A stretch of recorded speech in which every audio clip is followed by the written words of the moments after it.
बार की बात है।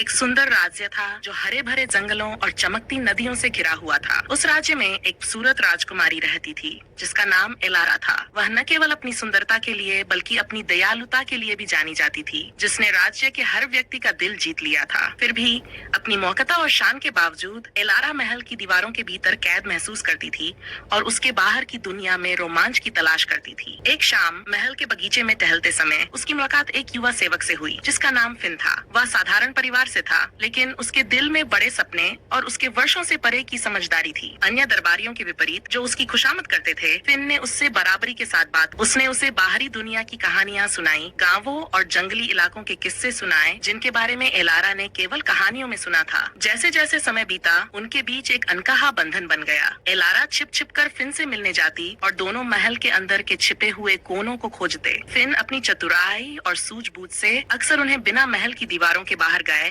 छोटे छोटे रोमांचक सफर पर ले जाता। वे सितारों को देखते, दूर दराज के स्थानों की कहानियां सुनाते और यह सपना देखते कि राज्य की सीमाओं के बाहर क्या हो सकता है। हालांकि जैसे जैसे उनकी दोस्ती गहरी होती गई, महल के लोग उन पर नजर रखने लगे। अफवाहें फैलने लगीं कि राजकुमारी एक साधारण सेवक से प्रेम करने लगी है, जो दरबार के लिए बहुत ही शर्मनाक बात थी। राजा एलारा के पिता को जब ये बात पता चली तो उन्होंने उसे फिन से मिलने से मना कर दिया और चेतावनी दी कि सेवक और राज परिवार कभी एक साथ नहीं हो सकते। दुखी लेकिन दृढ़ निश्चय के साथ एलारा ने राजा के आदेशों की अवहेलना की।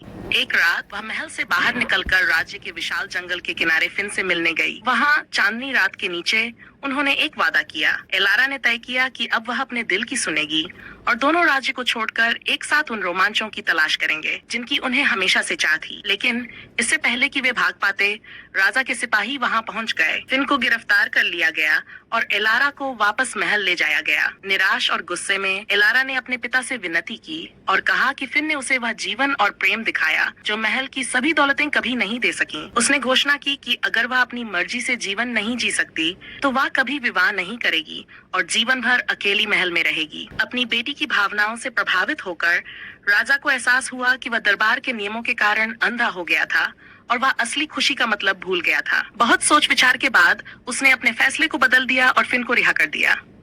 हालांकि फिन अभी भी एक सेवक था, राजा ने उसे एलारा का साथी बनने की अनुमति दी और समय के साथ वह दरबार में एक सम्मानित सलाहकार बन गया।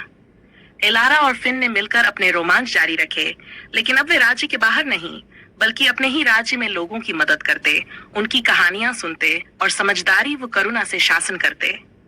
उनका प्रेम जो कभी वर्जित था, अब सभी के लिए आशा की किरण बन गया, ये दिखाते हुए कि सच्ची खुशी और प्रेम जाति या जन्म के बंधनों से परे होते हैं। और इस तरह वे दोनों न केवल राजकुमारी और सेवक के रूप में बल्कि बराबरी के साथी के रूप में रहे, हमेशा उन रोमांचों और प्रेम से बंधे रहे जिन्होंने हर मुश्किल को पार किया और दुनिया के सामने एक मिसाल कायम की।